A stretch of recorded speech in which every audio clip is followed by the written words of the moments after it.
Over the past few years, American pop culture has been so worried about the threat posed by vampires and zombies that they've forgotten the real threat to the continuation of humanity: killer robots. But one group at least has not forgotten. It's an international coalition known as the Campaign to Stop Killer Robots. And just this week, they're engaging in a series of UN-sponsored talks to try to outlaw the use by militaries around the world of autonomous killing robots. Now, I know this sounds a lot like science fiction. It sounds like I'm just talking about some combination of the Matrix and Terminator, and you know that I'm into cyborgs and things like that, but that's not what's going on. These are actually being used by militaries around the globe, even as I'm recording this video. Currently, the US, Israel, South Korea, and the UK already have military robots with some level of autonomy. And in particular, both China and Russia, pretty important states, are working on weapon systems, robotic weapon systems that will be fully autonomous with lethal capabilities. And so a lot of people are very worried about this because they don't like the idea of a human being taken out of the equation when it comes to actual life and death for other human beings. And so a couple of the people involved in these talks, we've got Mary Wareham of the Human Rights Watch, who says, most fundamentally, an international ban is needed to ensure that humans will retain control over decisions to target and use force against other humans.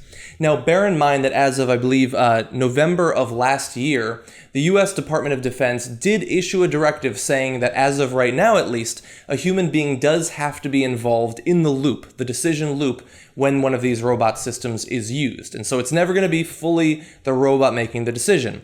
But they do say, bear this in mind, that department officials can waive the policy at a high level.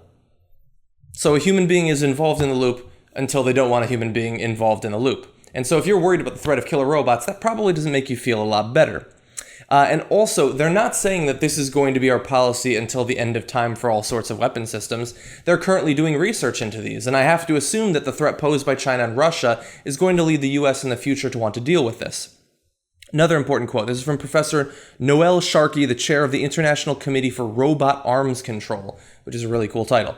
Governments must address the fundamental question of whether it is inherently wrong to let autonomous machines make programmed decisions about who and when to kill.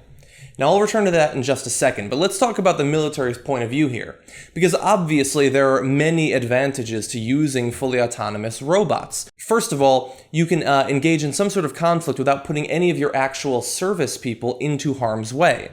And, because of the massive public disapproval that comes when the military loses their lives in conflicts, that obviously is going to be very appealing to both government officials and the military. Also, there's no reason to believe that these robots couldn't surpass human functionality and capability in even the near future. If you're talking about something like aiming weapons, or even if you're talking about an aerial system in terms of the sorts of turns it can take and things like that, the fact that you don't need to have any sort of life support system on these autonomous planes when they're developed.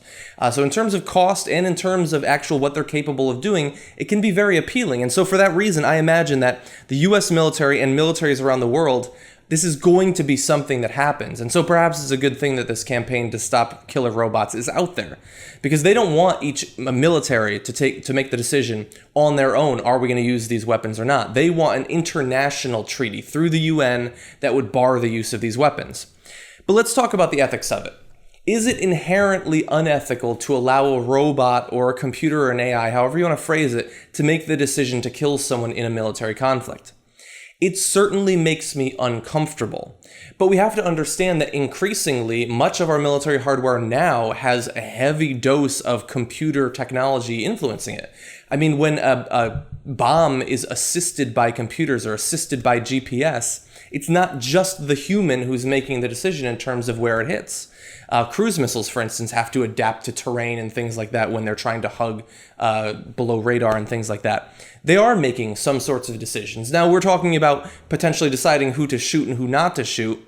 And currently, while we have systems on the ground that are armed with weapons, it's a human using a camera that's deciding when to fire. Drones don't choose to fire on their own, but it could very well happen in the future. And I think that one, the fear is that robots would either make a mistake or that they would turn on us in some way and kill civilians. And that's certainly not to be discounted. But humans make mistakes all the time. It reminds me of the debate over autonomous cars. Well, what if they get in an accident? Yeah, they might, but humans get in accidents all the times. And it's not impossible to imagine that humans could actually be less capable both of driving cars and also deciding who is a combatant and who's not. Now, if we found that these robots were making lots of mistakes, then sure, shutter them, or box them, or whatever, depending on if you've been watching BSG. But until that happens, it's not impossible to believe that they could actually be better at it.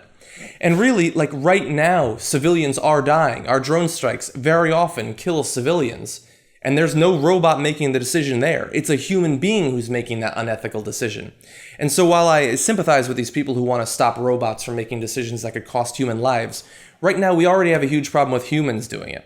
And so I think that in the end, the robots would be following the orders of politicians, members of the military, who are just as infallible as they are now when they order human members of the military into conflict. Now, I know that this is somewhat controversial. It's something that I'm still trying to work through ethically, philosophically, technologically. And so if you have a differing opinion, or if you want to lend support to me, feel free to head down into the comments and let me know. Thanks for stopping by.